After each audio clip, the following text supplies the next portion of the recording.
My name is Luke Marden. I was born on December 17, 1922, before Pearl Harbor. I grew up a normal kid in San Jose, California. I attended San Jose High School and received good grades, which allowed me to graduate early. I was working at Food Machinery Corporation. Everything was fine until that memorable Sunday, December 7th, 1941.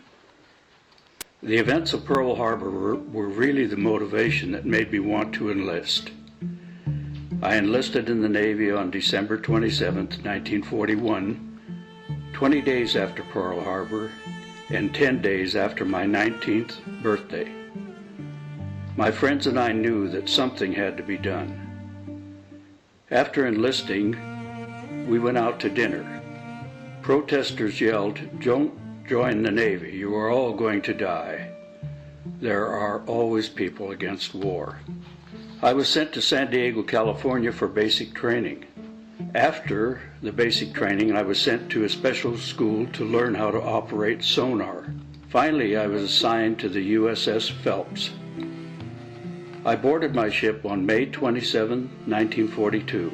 Upon meeting my fellow shipmates, I noticed that all the crew seemed worn out. After hearing their stories, I understood the effects of battle could have on a person. I would soon feel it firsthand. We shipped out for the Battle of Midway on May 28, my second day on the USS Phelps. Not yet assigned to a position, I was lost in the terror of the battle.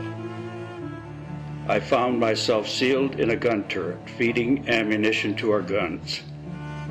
I remember the gun captain let me look through his scope later, and I witnessed planes falling from the sky, screaming into ships. I watched the torpedoes hit their mark and planes fall from the sky. My chief told me, "Kid, that's what this war is all about." As a new recruit, this was a frightening sight, and I remember thinking, what have I gotten myself into? Close calls were the norm during war. My clearest memory of the war is once during the battle for the Aleutian Islands. A group of Japanese planes flew undetected towards our position. I remember looking up and making out the planes as they descended. I also saw torpedoes head for us. I braced for the impact, but luckily it never came. Another strong memory is the Battle of Saipan. We were firing on land targets when we were hit. Our ship was dead in the water. While the repairs were being made, we continued firing for 48 hours. About 50 men were injured in battle. One brave man died, D.R. Roberts. He had always got on us for being afraid.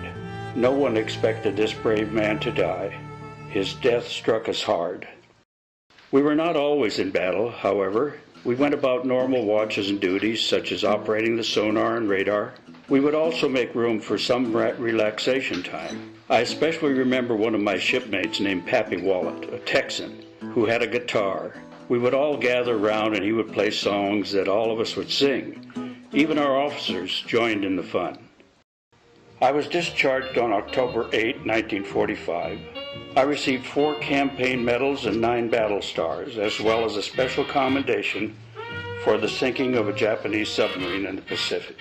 After the war, I held a few jobs until I began working for Pacific Telephone in 1946. I married my wife in 1951 and retired in 1978. I maintained contact with my comrades. We created the USS Phelps Shipmates Organization. We would meet every few years in different locations throughout the country. We started with 220 attendants.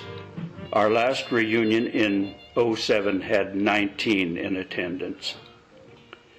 We were all close. It was easy to gain friendships on the ship. You would learn about each other's families and share your hopes and dreams. We were like one big family. Looking back, I am glad I joined the Navy. The experience and maturity I gained has made me the man I am today. I do not regret any part of my time of service, nor do I hold any grudges against the men I fought against. I was doing my duty just as they were doing theirs.